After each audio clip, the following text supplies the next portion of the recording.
A destruição de Sodoma. Sodoma era a mais bela cidade do Vale do Jordão. Ali crescia uma vegetação tropical. Era terra de palmeira, de oliveira, videira, e flores derramavam seu perfume durante o ano todo. As plantações revestiam os campos, havia rebanhos e gado cobrindo as colinas. A arte e o comércio enriqueciam aquela orgulhosa cidade.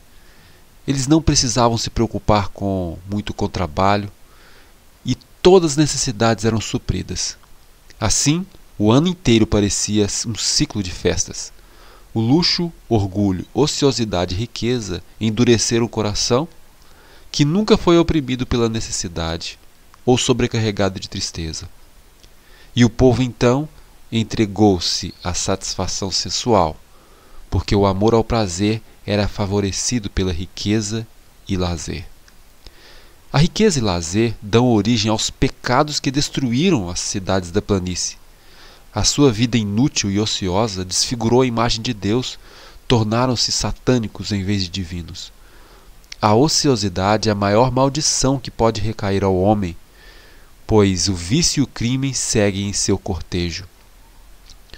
Quando Ló mudou para Sodoma, Deus permitiu que através dele raios de luz resplandecessem entre as trevas morais daquela cidade. Abraão era conhecido da cidade, e o seu espírito nobre e abnegado, tão estranho aos habitantes de Sodoma, foi uma prova da superioridade da religião de Abraão. Deus estava falando àquele povo, mas o último raio de luz foi rejeitado. A última noite de Sodoma estava aproximando-se. Os homens, porém, não perceberam. Sonhavam apenas com prosperidade e prazer. O último dia foi como qualquer outro. As multidões, buscando divertimentos, passavam de um lado para o outro. E dois estrangeiros se aproximaram da porta da cidade. Ló era polido e hospitaleiro habitualmente, como ele havia aprendido pelo exemplo de Abraão. Se ele não tivesse cultivado o espírito de cortesia, talvez teria deixado a ser morto com o resto de Sodoma. São as pequenas coisas que provam o caráter. Atos diários, praticados voluntariamente e com prazer. Não devemos viver para nós mesmos, mas para os outros. É apenas esquecendo de nós e alimentando um espírito amorável e auxiliador que a vida pode ser uma bênção. As pequenas atenções, cortesias pequenas, representam a felicidade da vida, e negligência dessas pequenas coisas constitui grande participação na desgraça humana. Os anjos inicialmente pareciam recusar a hospitalidade, mas Ló insistiu até que cederam e acompanharam para sua casa. Aquela hesitação fizeram com que os homens da cidade observassem, e à noite um grupo imenso de jovens e velhos, igualmente inflamados pelas mais vis paixões, cercaram a casa de Ló, e o teriam reduzido a pedaços se não fossem os anjos que o livrou. A cegueira enviada por Deus contra eles não os fez temer, e não desistiram de sua má obra. Eles não conseguiram encontrar a porta. E os pecados daquela noite eram os mesmos que eles praticavam em muitas outras noites anteriores. Quando a turba se cansou, Ló saiu e foi avisar seus filhos, mas eles riram do que chamavam receios supersticiosos. Então os anjos mandaram Ló levantar, tomar a esposa, as duas filhas que ainda estavam em casa e deixar a cidade. Alguns de seus filhos apegaram-se a Sodoma e a esposa recusou-se a partir sem eles. Era duro abandonar aquela casa luxuosa. Se não fossem os anjos de Deus, todos teriam morrido nas ruínas de Sodoma. Os mensageiros pegaram pela mão a esposa, ele, as filhas e levaram para fora da cidade. E disseram: não olhe para trás. Se eles manifestassem tristeza de deixar aquele belo lar, isso lhes custaria a vida.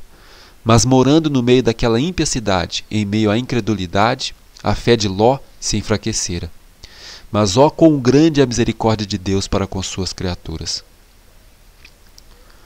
Se o próprio Ló não tivesse manifestado hesitação em obedecer à advertência do anjo, a esposa também poderia escapar. Mas a hesitação e demora de Ló fizeram com que a esposa dele considerasse levianamente a advertência de Deus. O coração dela apegava-se a Sodoma e ela pereceu com Sodoma. Em vez de aceitar com gratidão o livramento, ela olhou para trás presunçosamente. O seu pecado mostrou ser ela indigna da vida por cuja preservação ela não mostrava gratidão. Há cristãos que dizem: eu não quero salvação a menos que minha esposa e filhos se salvem comigo.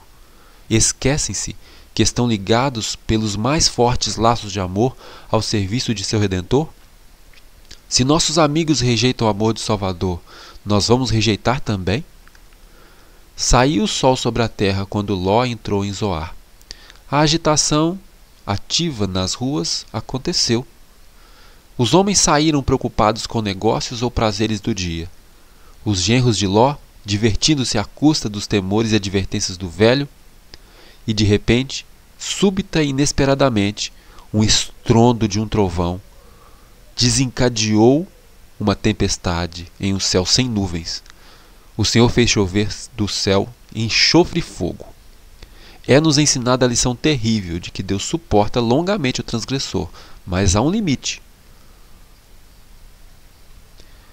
Ainda maior é o pecado daqueles que professam conhecer a Deus e negam a Cristo em seu caráter e vida diária. A incredulidade prevalece em muitas das igrejas de nosso país. É uma incredulidade vestida com traje de cristianismo. Com isso prevalecem apostasia e sensualismo, um formalismo oco. A conduta pecaminosa das filhas de Ló foi o resultado das más associações daquele vil lugar. A posteridade de Ló, moabitas e amonitas, formaram tribos vis e idólatras e rebeldes a Deus. Olha que contraste há entre a vida de Abraão e a de Ló. Quão terríveis foram os resultados que seguiram a um passo desacertado. O apóstolo Paulo diz em 1 Timóteo 6,9: os que querem ser ricos caem em tentação e laço, e muitos estão cometendo um erro semelhante. Mudam-se para alguma cidade florescente na esperança de conseguir maior prosperidade. A moralidade frouxa de incredulidade e de indiferença às coisas religiosas tem uma tendência para contrariar a influência dos pais. Ao escolhermos uma residência, Deus quer que consideremos as influências morais e religiosas que nos rodearão. Aqueles que procuram para os seus filhos riquezas e honras mundanas, ao custo de seus interesses eternos, acharão no fim que essas vantagens são uma perda terrível. Muitos veem seus filhos na perdição e conseguem salvar apenas sua própria alma. Perde-se o trabalho de sua vida. Este é um triste malogro. Se tivessem exercido verdadeira sabedoria, seus filhos poderiam ter tido menos prosperidade mundana, mas ter-se-iam assegurado um título à herança imortal. A herança que Deus prometeu ao seu povo não está nesse mundo. Abraão não teve possessão na terra. Atos 7,5. Ele possuía muitos recursos, mas fazia uso deles para a glória de Deus e para o benefício de seus semelhantes. Mas ele não olhava para este mundo como sua pátria. Quando Abraão quis sepultar os seus mortos, ele teve que comprar aos cananeus. Sua única possessão na terra da promessa foi aquele túmulo cavado na pedra na caverna de Maquipela. Todos os que são de Cristo são descendência de Abraão e herdeiros de uma herança incorruptível, incontaminável e que se não pode murchar, a saber, a terra livre da maldição do pecado. Aqueles que são filhos de Abraão estarão a procurar a cidade, da qual Abraão também estava procurando. Que Deus é o construtor e arquiteto. Hebreus 11, verso 10.